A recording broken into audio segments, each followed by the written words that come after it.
Praise the lord. పునరుద్ధానుడైన యేసుక్రీస్తు నామంలో మీ అందరికీ నా శుభాభివందనాలండి. బాగున్నారా?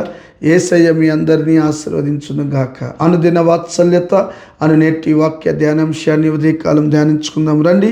పరిశుద్ధ బైబిల్ గ్రంథములో నుంచి యోహాను సువార్తమానము 16వ అధ్యాయము 33వ వాక్య భాగంలో 2వ లైన్ నేను చదువుతాను. వీలైతే బైబిల్ తెరిచి వాక్యాన్ని గమనించండి.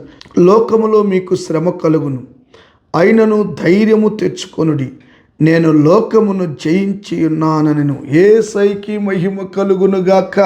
హల్లెలూయా. ఈ మాట వినగానే నాకు చాలా ఆనందం కలిగింది. మరి నీ పరిస్థితి ఏంటి? ఏం ఆనందం అండి బాబు పాస్టర్ గారు. లోకములో ఏంటి శ్రమలు?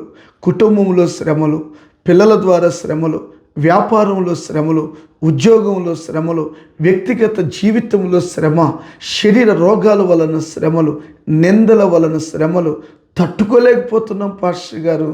ఇక మరణమే శరణం అనుకుంటున్న వాళ్ళు లేకపోలేదు.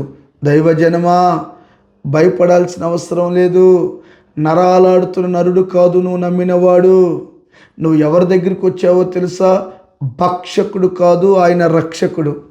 ఆయన నీ దగ్గర పీడించి తీసుకునేవాడు కాదు, నిన్ను ఫ్రీడమ్గా విడిచిపెట్టి నిన్ను హెచ్చించేవాడు. ఆయన ఎవరో తెలుసా?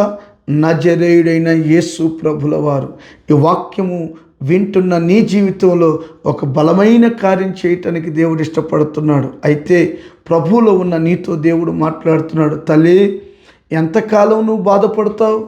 ఎంతకాలం నువ్వు వేదన పడుతున్నావు? ఈ బ్రతుకు వ్యర్థమని నీకు అనిపిస్తుంది కదూ?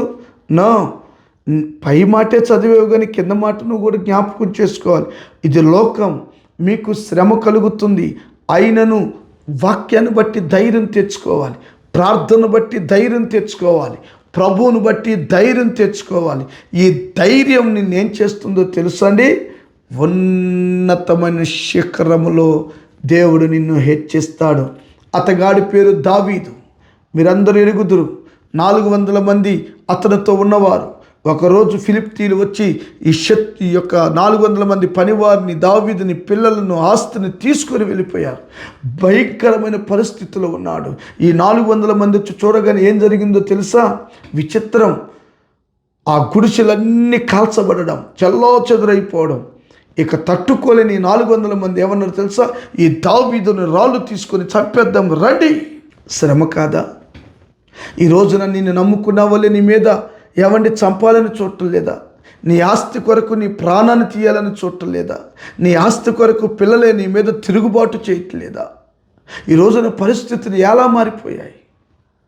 ఆలోచించు, అన్వేషించు. ఆయన ప్రభు అంటాడు, ధైర్యం తెచ్చుకో.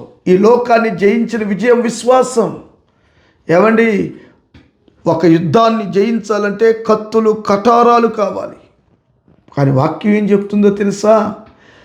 లోకమును జయించిన విజయము మన విశ్వాసమేగా. లోకమును జయించిన విజయము మన విశ్వాసమేగా.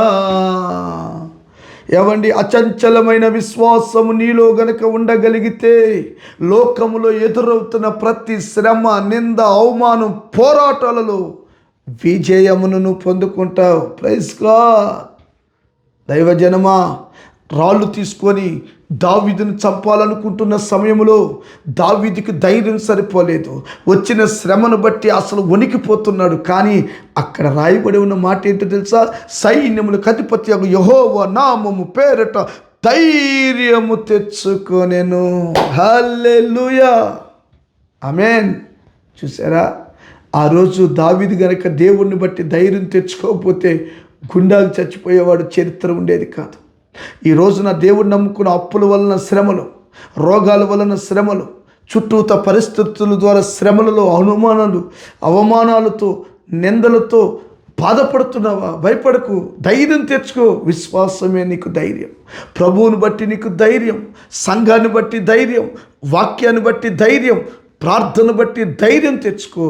ఆయన నిన్ను నిశ్చయముగా హెచ్చించునుగాక. చూడండి, లోకములో మీకు శ్రమ కలుగుతుంది, అయినను మీరు ధైర్యము తెచ్చుకొనండి, నేను లోకమును జయించి ఉన్నాను. ఏమండి, ఆ దావీదు ఎప్పుడైతే ధైర్యం తెచ్చుకున్నాడో మరలా అతను బలం పొందుకొని, పోగొట్టుకున్న రాజ్యాన్ని పొందుకొని, సింహాసనం మీదెక్కి మళ్ళీ పరిపాలన చేసి దేవునికి ఇష్టడిగా మారి ఆయన దేశమంతా ఆయన కీర్తి వ్యాపించేలా ప్రభు చేశాడు. నీవు కూడా ధైర్యం తెచ్చుకో, కృంగిపోకు, బాధపడకు, భయపడకు. ఈ ఉదయకాలం ప్రభు తేటగా నీతో మాట్లాడాడు. నా దేవుడు నీ శ్రమలన్నిటిలో జయమిచ్చి ఊరేగించునుగాక. ఆమేన్. తలలు వంచండి. చిన్న ప్రార్థన. ప్రేమ కలిగిన మహాపరిశుద్ధుడు అయిన తండ్రి, స్తోత్రాలు నాయన. గొప్ప దేవా, లోకములో వస్తున్న ప్రతి శ్రమలు నాయన, నిందలు, అవమానాలు జయించి నీ రాకడకు సిద్ధపడే కృప దయచేయండి. అట్టి విశ్వాసాన్ని పుట్టించండి. యేసు నామమున అడిగి పొంది నాము తండ్రి. ఆమేన్. Thank you. God bless you. దేవుడు మీ అందరినీ ఆశీర్వదించునుగాక. ఆమేన్.